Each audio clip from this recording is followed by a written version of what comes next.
Welcome to Off the Cuff, where Mish and Chris discuss the week's events informally and without a script. Welcome, Mish. There's so much to talk about here. We've got just incredible market stuff that I want to get to, but of course the first thing I want to get to is that remarkable post you had about your wife Joanne's condition and what you are doing in order to help raise money for a very, very important cause and foundation. Can you talk to us about that? Sure. My wife has ALS. It's a commonly called Lou Gehrig's disease. She's got a form called progressive bulbar palsy, and I think it's labeled differently only depending upon where it starts.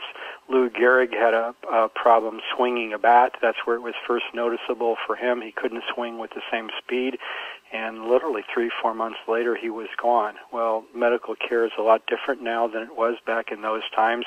They catch things a little bit earlier, and she's got a form of progressive bulbar palsy. That's bulbar relates to muscles in the throat, so the first thing to go for her was the ability to talk, and then the ability to chew and swallow. She's been on a feeding tube entirely since March of last year, so a little bit more than a year.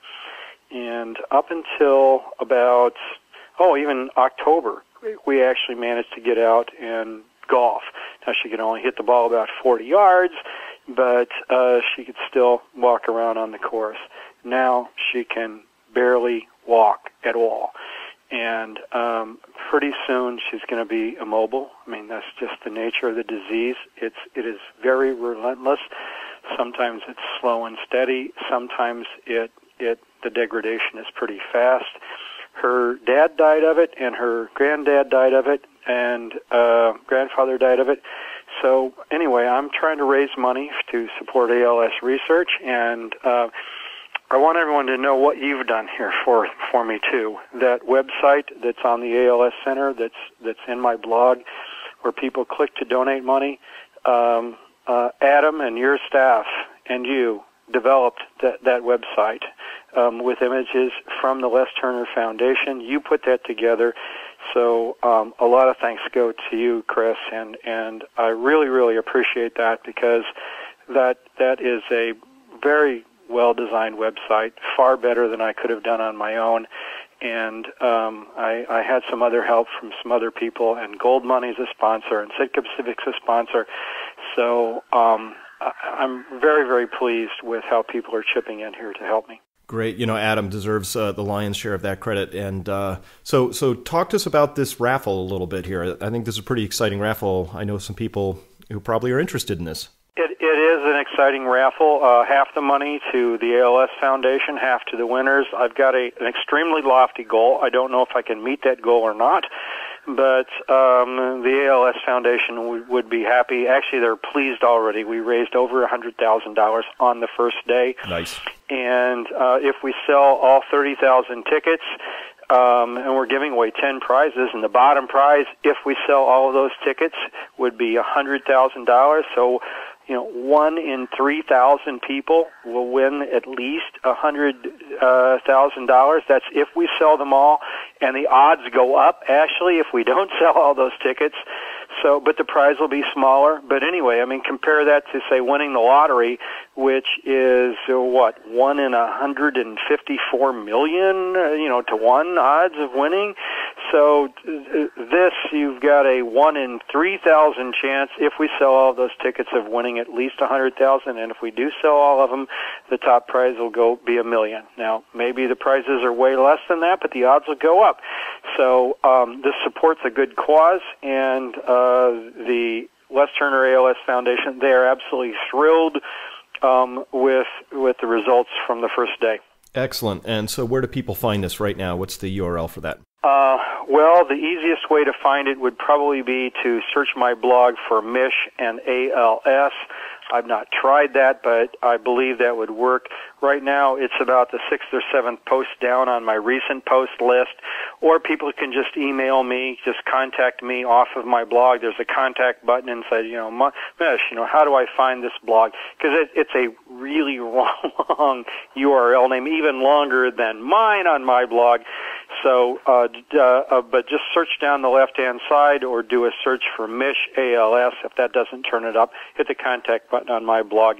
I'll be happy to direct people to it. Excellent. I'm going to make it even easier. If you are listening to this off of this website, chrismartinson.com, just scroll down. The link is going to be right there at the bottom, along with this podcast right now. Okay. Fantastic odds on that, by the way. If anybody's looked at the lottery, your dollar-adjusted potential earnings off of that is usually well below $1 per dollar spent. This would be higher than that, so it's got a pretty good potential return there. Hey, I'm going to turn to the markets now. Yesterday, 2 o'clock, if anybody was watching their screens, all kinds of things happened. Gold got clobbered, the dollar sprang up, treasuries started gyrating. What happened? What happened was minutes were released. They were published by the Fed Tuesday afternoon at 2 o'clock that showed that only 2 out of 10 policy-setting FOMC members, those are the voting members, saw the case for additional monetary stimulus. You know, I've always said we're all speculators now. Well, this was a grand moment of speculation. If you were speculating that those minutes, which are just words, were going to disappoint, you could have gone short a number of things, gone long some other things, and made some really good coin yesterday. Of course, that's not investing. We all have to guess what's going to be in those minutes and then how the market's going to react. But it's pretty clear that today we are in a market environment where if there is more stimulus, we'll get more market upside. And if there isn't stimulus, the market will be disappointed. That's the world we're in right now. And it's just crazy, but there we are. And of course, the spillovers continued on into today with additional stock market weakness, commodity weakness, all kinds of disappointment out there over the idea that the Fed isn't going to just continue to print more soon. And that's what I see. Chris. It's pretty amazing, Chris, that we've got a market that is entirely dependent, not on its fundamentals, unless you call printing money a fundamental. It's entirely dependent on what central banks do. And I'm watching sovereign bond yields in Spain, Italy, and Portugal today, all up pretty strongly. Actually, Spain hit a high today of 5.71%. So we're going to be back above 6 on another route like we had today. And you know what happened there? The yields in Europe stopped dropping the minute the ECB said, you know what? I don't think we're going to do any more LTRO programs, long-term refinance operations. So they stopped that. That halted the rally in sovereign bonds, and now they're going back up. So you're saying that the LTRO2 dumped about $1 trillion of new money into the system, and that managed to support sovereign bond yields for what? I have to get my short-term calendar out. What, about a month and a half? No, since December. So what do we have? December, January, February, March, for 4 months, Chris. Well, those took a little while to start taking off. I remember there was a month where everybody was scratching their head saying, why is all this money parked at the ECB? Yes, but then when the banks realized oh my God, there's no stigma from getting the money from the ECB, so they all piled up. But you know who piled up the most? It was the weakest banks, in the worst countries that piled up. Some of the stronger banks are actually saying, you know what, we don't want this money, we're going to pay it back early. Not so in Spain. The Spanish banks levered up on this garbage, and if yields in Spain inch back up above 6%, they're going to be underwater on these frickin' bonds they bought. So that is the mess that they're going to be in. Well, it depends on where they bought them at. You know, the yields hit. It looks like interpolating this chart, maybe 6.7%. But, how many of these banks bought them right there? They probably didn't. If they bought them right around 6, which is, the rate maybe in December, they're going to be underwater pretty soon. And, and on top of it, Spain now is talking about, I don't know if you saw this, 2 days ago they came out and they said that they were going to guarantee the debt for the regional governments. Yes. So now you've got another reason to not want. So they're saying, well, the regional bond yields are too high. Okay, so we can lower those by Spain guaranteeing them, but at what expense? By the expense of all of the yields going north. Actually, it was when Spain came out and said that yields started rising, and they've been actually rising now, I think, in anticipation of this and in anticipation of the end of the LTRO here. Yeah. And it's not accelerating yet, but today was the first acceleration we've seen, and it would not surprise me to see this accelerate like this, say 3 days out of 5. And then if that happens, we're going to have yields at Spain back at 6.5%. And then what is Super Mario going to do to that? Well, there's all kinds of stuff going on in Spain, which if you're careful and you're reading about it, is there for everybody to see. There have been the riots, and there's been a lot of unhappiness around the austerity. But it was just this morning, I believe, that Prime Minister Mariano Rajoy came out and said, this is a quote, "Spain is facing an economic situation of extreme difficulty. I repeat, of extreme difficulty, and anyone who doesn't understand that is fooling themselves." So this is the Prime Minister saying, listen, we have a really serious situation going on. They just had a 5-year auction of notes that came out that today I believe they were hoping to sell 3.5 billion euros. They sold 2.59, wow. So almost €1 billion less than their max target. And here's the big thing. Last month when they conducted a 5-year auction, the rate was 3.3%. And this time it went off at 4.3%.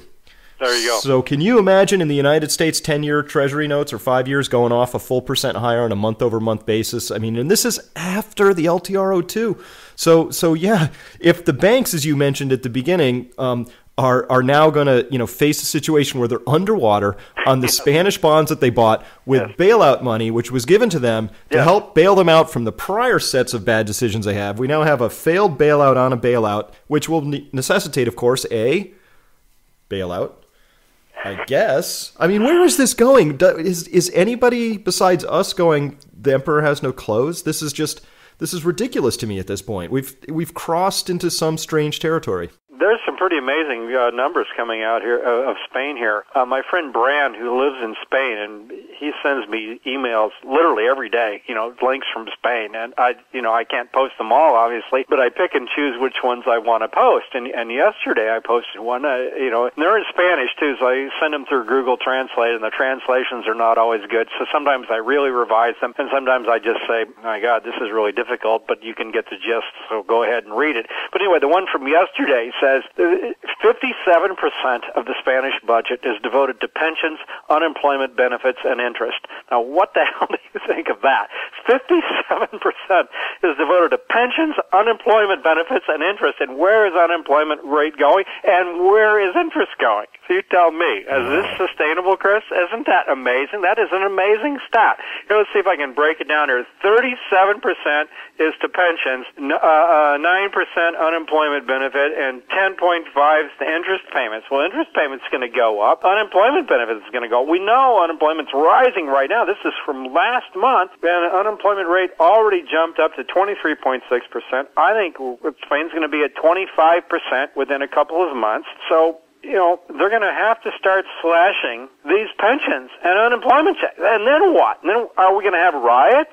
So people don't understand what's going on and how critical this situation is in Spain. And, then, the minister is warning out there, chastising people, saying, well, we're not Greece. And I say, oh, my God, here we go. We've got an official denial. It's official. It's official. Spain is going to implode. I don't know how anyone could not come to that conclusion. Well, they're going to need another bailout. I believe that's what the Prime Minister was sort of hinting at and getting around to, is they're going to have to, because it's been proven, and it's just a mathematical fact, I think, at this point. You can't slash your way to austerity to the promised land either, because that's just a spiral that has to bottom out all on its own. As you're slashing your budgets, and of course that's impacting your GDP, which means your debt to GDP ratios aren't good. Your deficit to GDP ratios are usually typically getting worse. Spain has an incredible unemployment problem at this point in time. And so all of that, against that is sort of our backdrop. And then we find out the LTRO effect is already worn off just a few months later. You know what, Mish? Slap me, because 5 years ago you said, Chris, Europe's going to dump $1 trillion into the market and it's going to goose it for 3 or 4 months. I would have said, you're nuts. That's just no. That would be the kind of money that you could think about a 2 or 3 year massive business cycle building off of, and it just got swallowed up into some kind of black hole. I just found the official denial here. It came from the EU, from the Spanish economy minister, who said any suggestions that Madrid needed emergency international funds was absurd. Ding, ding, ding.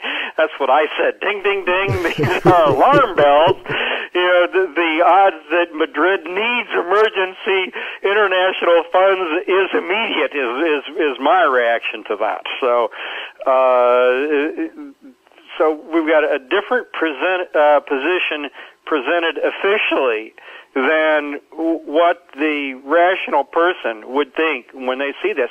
And by the way, I don't know if you noticed this, but 2 days ago, market came out, the PMI, German manufacturing is back in contraction, and everyone was surprised about this but me, and probably you and a few people that read our blogs, but the consensus was surprised here, because they thought that Germany was going to decouple. Well, Germany's not going to decouple. How can Germany decouple when they export to the Eurozone and they export to China, and China is slowing dramatically, and Spain, Italy, and France are now in contraction. So who is this vaunted export machine of Germany going to export to? I keep asking this question, and every month, market comes out with their PMI reports, and every month they're way too optimistic. Last month, they said, well, okay, or 2 months ago they said, well, Germany would keep Europe out of recession. I said, what? And then this last month, they said, oh, well, Europe's in recession, but Germany's going to decouple. And now this month they're saying, well, we think everything's in recession now.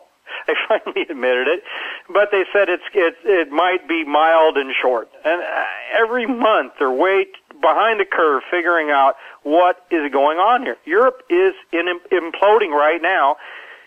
Spain, Greece, and Portugal are in outright depressions, and it's going to get worse.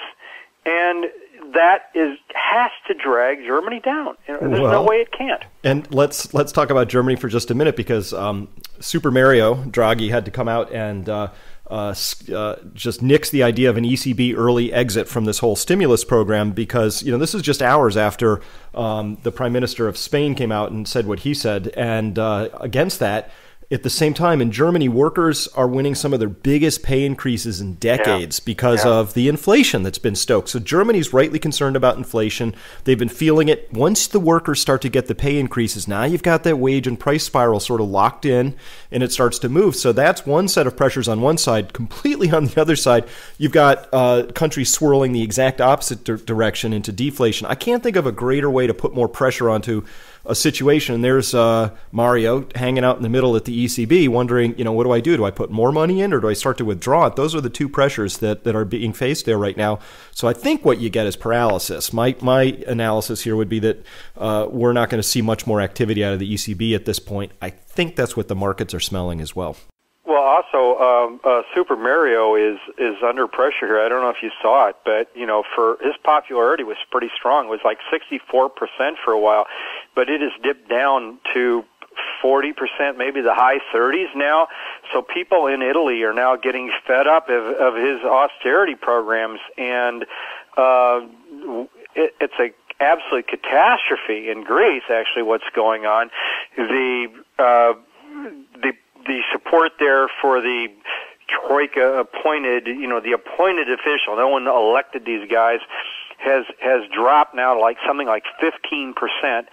So you've got some far right and some far left and some communists, and the radical groups in Greece, both extremes, are taking over. I don't know how they're going to come up with any kind of coalition there in Greece that's going to be able to hold to those agreements that they've pushed through. There's no popular support for these things at all. They're trying to backtrack at them at all. I really thought that there was going to be that holiday in Greece in March. I don't know, maybe we see it maybe we see it right after the elections, or maybe we see a surprise Easter holiday here. in Greece where they closed the banks and reopen and announced the drachma. Something's going on there. The Greek one-year bond, I don't think that thing is trading yet because of all of these agreements still have not been worked out. It is absolutely amazing here what's going on in Greece, and you don't even see anything on it. Let me just do a quick check here. Greek 10-year bonds are at 22%. Okay. Let me see if I can get a Bloomberg quote on the one-year bond. The last quote I had was as of 309. It's still there, and the yield is 1,143%, but there is no quote on it. That's the last quote from March 9th. People don't even realize these things aren't even trading the one-year bond because Greece is not making its commitments because of all of these agreements that are still unsettled. Amazing, right? Well, it's amazing. Maybe the ECB should buy some of those bonds if they could, and then they could record them at par and record the gains and then ship the gains out to some of the member countries like they did last time. That would be a nice little trick right there if you could do it. Good work if you can get it, by the way.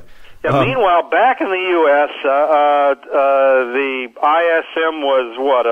Services ISM was a little bit cheery or something. They claim. I'm wondering how much of this is weather-related. I'm wondering how sustainable this is.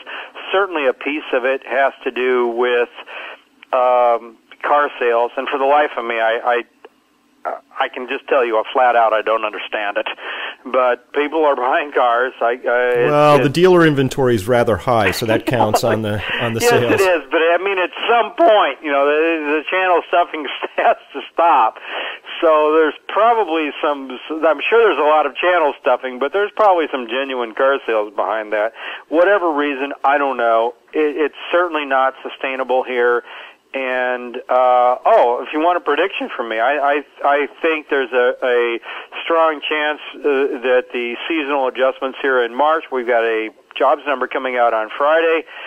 I think next month's going to be a disaster, but ADP is saying 200,000 jobs this month. I'll take a wild guess at 50,000 jobs after we see, or the unemployment rate jumping a couple of tenths of a percent after we see some of these seasonal adjustments, come back into play where March takes away some of this warm weather from January and February. Not sure about that, Chris. I don't know. All right. But I think we're going to see a substantial slowdown in the United States within a month. All right, well, let's start tracking those numbers in next week's podcast. That's all the time we have this week. I want to remind everybody that if you want to support a really good cause, the ALS Foundation doing some really good work on amyotrophic lateral sclerosis, which, by the way, was something I did research on once upon a time in a past life. So at any rate, I know that there's really good progress being made, and we're getting understandings all the time, and you could both support that and have a pretty decent risk-adjusted shot at a really nice haul, and good luck to everybody who's going to be playing in that game. I certainly will be, and that's it for now. Do you have anything else? Well, thanks again, Chris, for your support, for Adam's support. You did a tremendous job putting together that website for the ALS Foundation. And if you can't, afford a $200 ticket, you can always make a donation, even of $10 on the website. Any amount is appreciated. It goes straight to ALS research. I picked the Les Turner Foundation because their expense ratio was the lowest of any of the foundations of ALS. It was actually surprisingly low. I don't remember the number. I'm going to say something like 12% right now. So the money you donate to this is really going to go for research. It's a good cause. It's a very devastating disease. A lot of pressure on me, and as bad as things here are on me, you can just imagine how bad they are on my wife, a very independent kind of person who now literally needs help doing everything, even just standing up. So I appreciate your support, Chris, and thank you. And I guess with that, we'll catch you in 7. All right, we'll see you next week.